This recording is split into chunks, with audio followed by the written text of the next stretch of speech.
Hi everyone! Welcome po muli sa ating YouTube channel.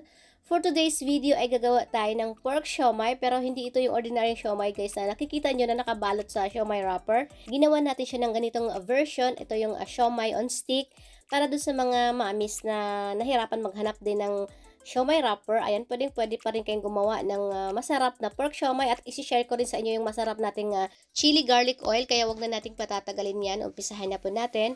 Una, ilagay lang muna natin yung ating sili dito sa ating food processor. Then, gigilingin lang natin ito guys hanggang sa mapino lang siya. Then, kapag ganito na siya kapino, ayan, pwede na ito. Then, ita-transfer lang natin siya sa lalagyan. Then, ang sunod naman nating ilagay yung ating garlic at saka yung ating onion. Then, same procedure lang din. Ayan, ganun lang din kalaki or kapino yung gagawin natin dito sa ating garlic at saka yung ating onion. Kung wala naman po kayong food processor, pwede namang i-chop lang siya ng maliliit. Dito sa ating kawali, ilagay na natin yung ating oil or yung ating mantika. Igigisa lang muna natin yung ating garlic at saka yung ating onion. Continue lang natin yung pag-mix natin hanggang sa slightly golden brown na yung ating onion at saka yung ating garlic. Dapat medium heat lang po para hindi po masunog yung ating garlic at saka yung ating onion. Then kapag ganito na yung color niya, pwede na natin ilagay yung ating sili. Then continue pa rin yung pag-mix natin ng mga 2 to 3 minutes hanggang sa maluto lang yung ating sili.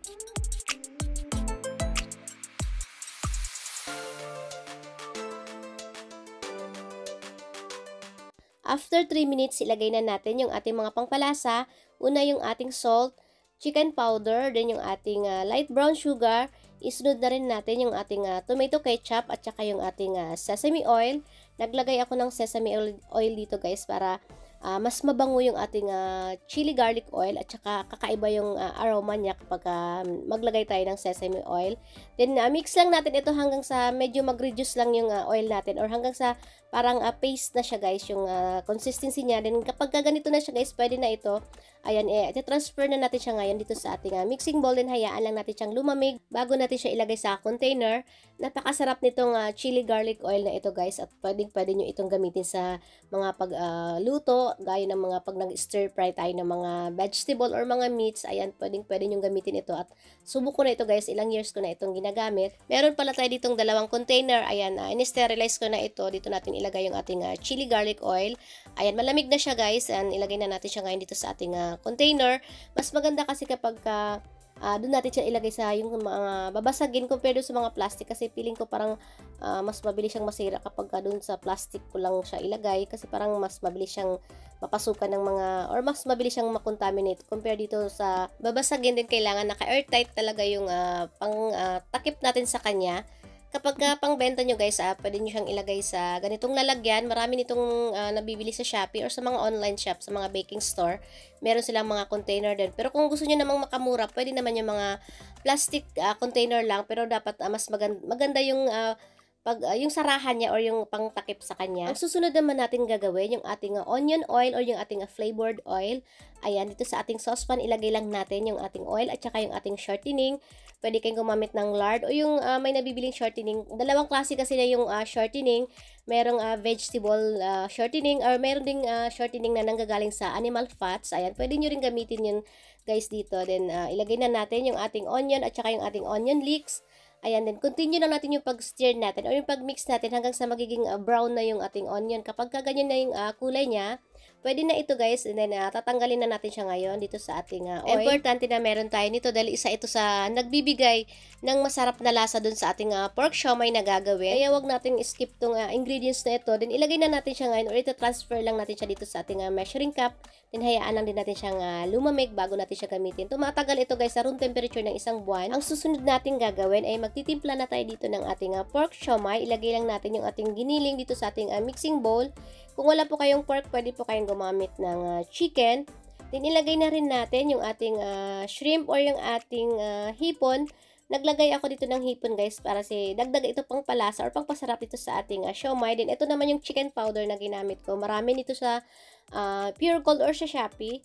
Then, ilagay na rin natin yung iba pang pangpalasa, yung ating sugar, then yung ating tapioca starch. Ito yung brand na ginamit ko dito. Nabili ko lang ito sa Shopwise. Ayan, kailangan natin to para magdidikit-dikit or mabuo yung ating siomai. Then nilagay ko na rin yung ating sesame oil at saka yung ating white pepper at saka yung black pepper natin. Ilagay na rin natin yung ating onion at saka yung ating flavored oil, yung ginawa natin kanina, yung nilagyan natin ng onion leeks.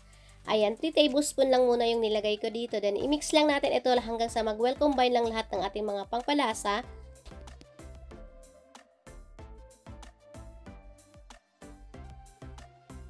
Ayan, nagsuot lang ako dito ng gloves para mahalo natin siyang maigi kasi kapag spatula lang yung gagamitin natin, mahirapan tayo kasi mabigat yung ating meat or yung ating pork. Ayan, then masamasahin lang natin ito or haluin lang natin hanggang sa ma-absorb lang lahat ng flavor dito sa ating meat. Medyo dry pa yung tingin ko dito sa ating meat kaya nag-add pa ako dito ng flavored oil. Ayan, nag-add ako ulit ng 2 tablespoon, bali 5 tablespoon lahat yung nalagay ko dito.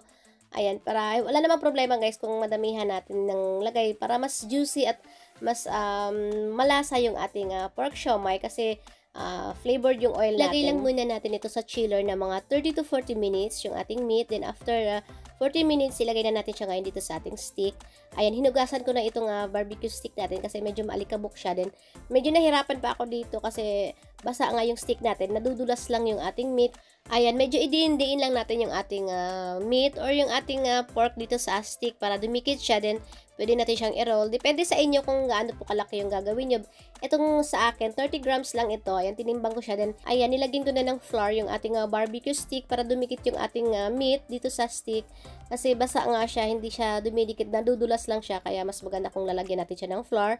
Then, same procedure lang din. Ulit-ulitin lang natin itong proseso na ito hanggang sa malagay na natin lahat ng ating meat dito sa stick. Kung ayaw nyo naman po ng ganitong procedure, pwede pa rin yung pangkaraniwang siomai or yung regular na siomai yung gagawin nyo. Ilagay nyo siya sa siomai wrapper kung meron po kayo.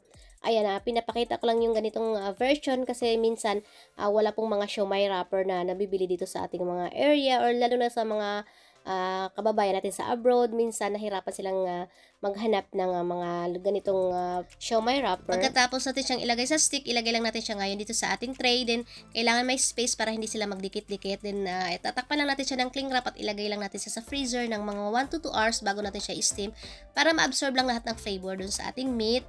Then, pwede nyo rin ganitong procedure yung gagawin nyo dito. Ayan, ipipress-press nyo siya. Hindi kailangan yung parang smooth talaga. Yung maganda yung may design-design din. Or yung parang hindi siya perfect na paglagay natin. Ayan, yung may parang may pattern siya. Ayan, pwede naman ganito din. Ayan.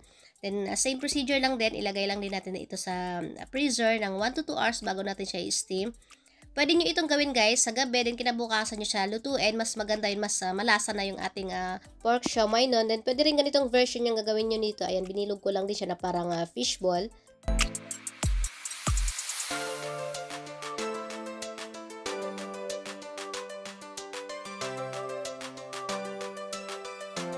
After 2 hours, ito na yung ating pork siomai. Ay, nag-set na siya guys at medyo matigas na siya. Dito sa part na ito guys, pwede nyo na siyang ilagay sa container kung balak nyo siya i-stock sa freezer ng mga ilang weeks. Tumatagal naman ito hanggang 3 months sa freezer. Ayan, pero dapat matigas na yung inyong pork siomai. Kahit ipukpok nyo siya, ayan, matigas na siya. Pwede nyo siyang ilagay sa packaging kung balak nyo rin siya ibenta na naka-frozen lang. Basta tandaan natin, bago natin siya ilagay sa packaging, kailangan matigas na yung ating pork siomai para hindi sila magdikit-dikit. Then, kapag dalawang layer din yung gagawin nyo, lalagyan nyo yung pagitan or yung ibabaw ng baking paper or kahit yung cling wrap lang. Dapat naka-airtight container siya or kung ilagay natin siya sa plastic, dapat naka-sealed siyang maigi para hindi po makontaminate yung ating pork siomai. Tinakpan ko lang siya, then binalik ko lang siya sa freezer. Ayan, hindi naman natin lulutuin lahat ito ngayon kasi hindi naman namin mauubos to lahat kasi madami ito. Then, ayan, mag-brush lang tayo ito ngayon. Nagpainit ako dito ng tubig dito sa ating steamer. Ibabrush lang natin ng oil yung paglalagyan natin ng ating siomai para hindi siya dumikit. Then, ilagay na natin ngayon yung ating siomai. Then, steam lang natin ito guys sa mga 20 to 25 minutes yung ating pork siomai. Medium heat lang po para hindi po mahilaw yung ating meat. Dapat unti-unti yung pagkaluto niya. After 20 minutes, luto na yung ating pork siomai. Ayan, add ko lang kung ayaw nyo siyang steam, pwede nyo po siyang prituin sa mahinang apoy lang din sa non-stick pan.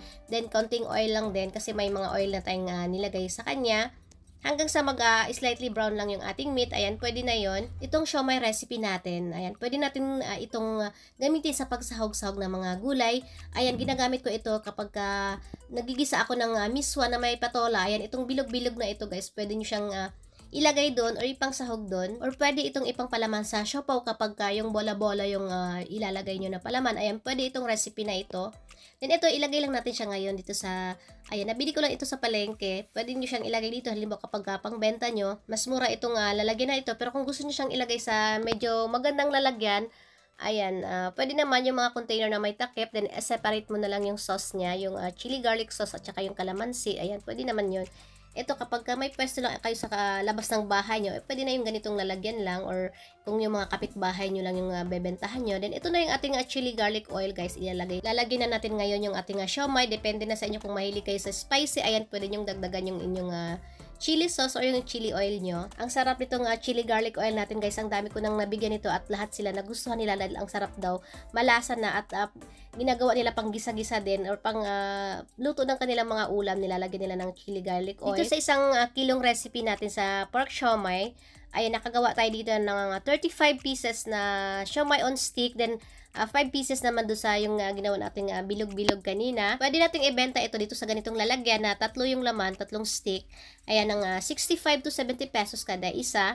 Ayan, tsaka busog na sila dito sa tatlong piraso na ito compared doon sa mga nabibili doon sa mga tabi-tabi na ang liliit, tapos ang mahal. Nakabili ako dati ng 50 pesos na parang tatlong piraso lang ata yung laman na yung maliliit. At tsaka hindi po kayo mapapahiya dito dahil sobrang sarap nito at sobrang juicy ng loob niya.